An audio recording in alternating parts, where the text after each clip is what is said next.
What's your take on this bill that's in Congress right now? In fact, it's in committee.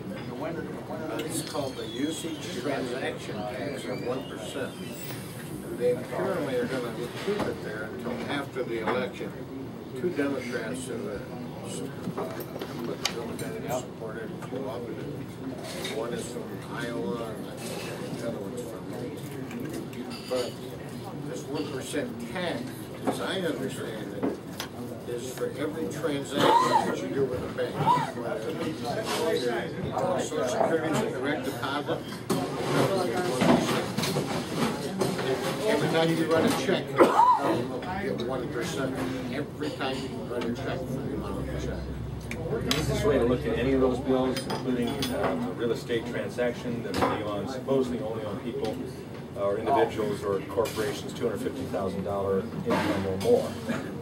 Anything that says that, my suggestion is say no to the tax increase. The problem in this country is that it's not that we don't have enough revenue coming from taxes, it's that we're not spending with priorities. And in fact, we're taxing too much and frustrating the energy source,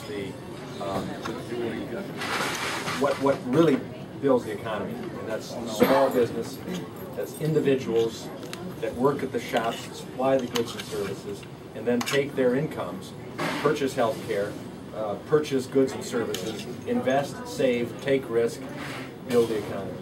So on any tax increase, you've got my word. And I've signed pledges year after year after year. I've never voted for a tax increase, and I will not vote for a tax increase.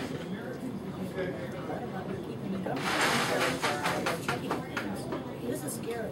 They can have the right to go in and pull money out of our checking account or pull it out of our savings account. And these healthcare bills. The healthcare bills. And you're talking about, again, it's not just the cost. It's not just the monetary cost of these proposals. It's a loss of freedom. So the banks would collapse if people start pulling their monies out. You know, I mean. Well, the revolution is going on, and it starts at the poll. Yes. What's your take on the flat tax system? Because I see over the last decade, 10, 15 years, countries that have a flat tax on whether it's their income or a flat tax on all goods and services, their economies have actually been doing well off, better than growing, and their governments have surpluses. You know, like instead of taxing one thing higher than the other, why not just have a flat tax, no write-offs? What's your take on that? I co-sponsored the flat tax in Congress, so I guess I got to say I support it. I support it with a caveat that we have to remember that's how our present tax structure started, and it means discipline by not only legislators but discipline by individuals and groups of individuals to not ask for write-offs, exemptions, deductions. You have to be able to do that, and in order to make a flat tax work over the long haul, it has to be a flat tax, and it has to be fairly applied to everybody. The argument comes, well, the multimillionaire is much easier to pay the flat tax than the guy who's making $15,000 a year. Well, that's true, but that's also an incentive for that person who's making $15,000 a year to make another $1,500 somehow, some way, with a second job or whatever, to pay for that tax, at the very least. But even more important, it's incentive to expand even beyond that. That's what this whole capitalistic society is about. It encourages people who want to achieve. Now, it may take work. So I support the flat tax, but I also support the fair tax proposal.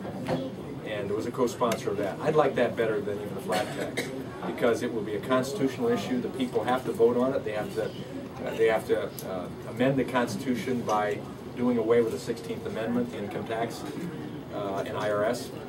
It has to be done away with, or it's not enacted. It's a more complicated approach to doing it, but ultimately it spreads it even more fairly and says that government is totally out of your income. See, I don't think I truly have a right to even know what I make, where I make it, or what I pay it out to. That's my responsibility. But now, if they want to put the fair tax on it, which is a basic national sales tax, with no exemptions, it's on everything, with a prebate that makes sure that it's not regressive, that the poorest amongst us aren't forced to pay for food and shelter and clothing and pay that tax and not have it to pay. They will get the prebate. Just a very simple accounting item, sent the check out to cover that for all citizens, but it's up to the populace.